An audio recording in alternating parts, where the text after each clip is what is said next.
What's up, everybody? Welcome back to Pens and Tea. My name is Carrie, and today we are talking about a Citron Oolong tea and the Jinhao 159. This tea is so good. So good. But before I even tell you anything, I gotta show you what this thing looks like because it is random. It looks like no other tea I've ever had before. All those little flower buds in there, when they are in the water and they steep, they actually open up. It's so cool to watch. Taste wise, it's called citron for a reason. The predominant note is lemon. It's kind of like a lemony jasmine type flavor, but it's much stronger on the lemon. It says the ingredients are oolong tea, jasmine flowers, lemon myrtle, and natural orange oil. And that's it. There's no added sugars, there's no nothing. Very low caffeine, which is great. Obviously 0 calories. You put a teaspoon into 185 degrees Fahrenheit or 85 degrees Celsius for the water. And you let it steep anywhere between 4 to 7 minutes. I'm about 5 minutes for mine, and I find that that's perfect. It's definitely citrus. Lemon is basically what I taste. Most of my teas that I have are black teas, which I put milk and sugar into. So this is a nice alternative for that, where there's no milk and there's no added sugar into it. If I want it a little bit sweeter, sometimes I still will add a bit of sugar, but definitely no milk. So I really like having this on hand as an alternative for when I don't want something so heavy. Or if I've just been a giant pig and stuffed my face at dinner time or anything like that. This is a really, really nice one to have post meals because, like I said, it is lighter, it is lemony, kind of just helps fill the cracks, and I really like it. So definitely check it out. Oh, it is a little on the more pricey side. It's $9.98, I believe, for 50 grams worth of tea. But oolong in general is usually more expensive.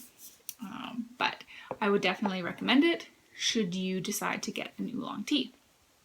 And with that today, I have paired the Jinhao 159. I figured a lemon tea, a lemon colored pen, why not? This is a honking pen. It's flippin' massive. It's probably the closest pen that I have to a Mont Blanc 149 size. Clearly 2 different classes of pens, but physical size-wise is pretty close. I don't actually own a Mont Blanc 149, or I'd show you comparisons side by side, but it is pretty darn big. There are a lot of pros with this pen. First of all, it's cheap. So it's $12.50 US dollars, which right now actually they have them even cheaper at Goulet pens. They have them on sale, so even better. So Canadian wise, it's about 16 bucks. So for a big giant pen like that, that's a good deal. So definitely cheap. One thing I do like is that you can completely take it apart. So it is a converter fill, standard international converter. So you can take that out. You can't eyedropper it though, because everything is metal. Inside the barrel's metal, the threads around here completely metal, so definitely no eyedropper.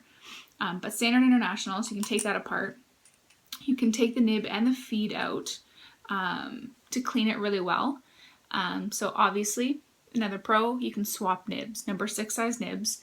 I actually have a Goulet branded nib in here right now. Reason for that is because the nib that came with it, no bueno. But I'll get to that in a second. So definitely pro that you can take that out. It is solidly built. For such a cheap pen, you can toss this sucker around and it's not going anywhere. It's solid metal basically, so you're not going to break it. You may chip the finish if you're really going to go ham on it, but really it's good to go, and you can get different finishes. I decided to go with a bright yellow one, but there's blues, there's oranges, there's blacks. I'm pretty sure there's a white one too, but I could be wrong. So there's all kinds of different colors you can get. Another pro is that the clip works really well. It's got a nice tension. but not so much tension that like you know, you're going to struggle getting it onto your pocket or anything like that. So I really like that. I do like the looks of it. Clearly, again, I went for an overstated yellow, but I like that it's just kind of simple bands, just says Jinhao around here and 159 on the back. And the clip has the little Jinhao logo, but nothing too crazy. So if you were to get like the black version or something like that, you could totally take this into like a board meeting. So that's really cool. Another thing I like is that when you're holding it, the threads are actually like slightly recessed a little bit from, there's a little step here and it's slightly recessed so that when you're holding it, it's completely out of the way. So they're not going to be in your way whatsoever. And because it is a big pen, this grip section is definitely meaty, which I kind of like. Like I said, definitely on the bigger side. You can post it, just push to post, but it becomes quite back heavy when I do that. If you have like really large hands, which is a subjective thing, but considered, if you have large hands, you may want to post it, but it becomes quite heavy and back weighted if I do that. So that's kind of a con. Another downside to this pen is that the Jinhao nibs that come with it are inconsistent. So I alluded earlier that my nib was not very nice. It wasn't. It was really scratchy and extraordinarily dry, and only comes in medium. So if you're wanting a fine, broad, 1.1, anything like that, you can only get medium. So that's a bit of a downside, but the pro is that it's so cheap and you can replace it with any other nib you want, as long as it's a number 6 size. So you do have a little bit of wiggle room with that. And it is a little bit heavy for long writing sessions, like an hour or more. With the size as well, if you have like single pen holders, chances are this is not going to fit it. Single pen wraps, anything like that, there's a good chance that this won't fit it. Again, because of the size. But that's always, as usual, up to you. I like it. I'm glad that I own it. Reason being is because you can completely take it apart. Because it's super cheap, I have no problem putting inks in here that I would not dare to put in others, such as the Gerbon 1670 anniversary inks with the glitter in them, the Diamine Shimmertastic, which I actually have in here right now. I have Blue Pearl in here right now, and that I only feel comfortable because I know I can take it completely apart, and I don't care if there are kind of like gold or shimmery flecks stuck in the converter either. So those are my thoughts on the Jinhao 159. Let's jump into the writing sample and I'll show you what I can do.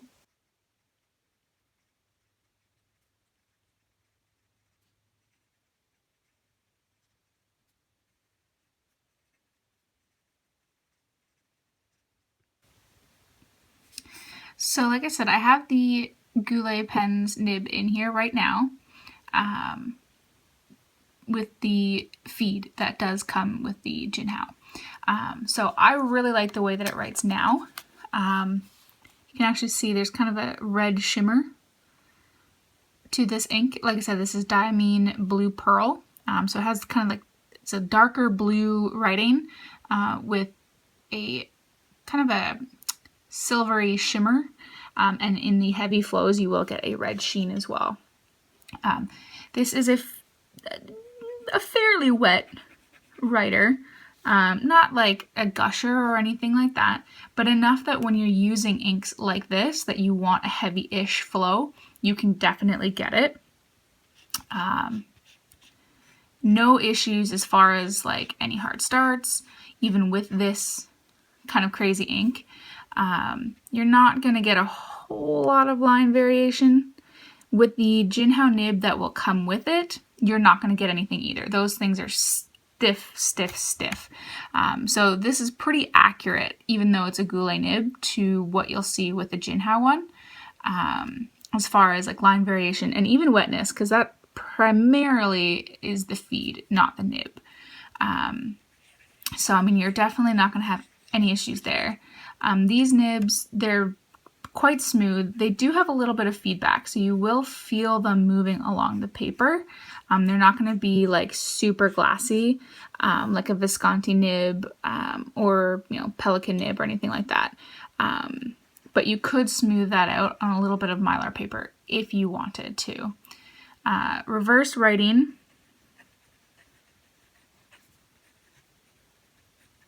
You can. This is a medium Goulet nib as well. You can probably get to like an extra fine, slightly scratchy, but really not too bad. But it's going to be dry. Like you're going to get, no sheen, no shimmer, no nothing. So slightly dry if you do reverse write, but it's there and you can do it if you want to. For quick, definitely no issue keeping up. Like I said, I haven't ever had issues with the feed or anything like that keeping up with harsher inks like that. So I really do like this pen, and I like the fact that I can, not necessarily treat it the best.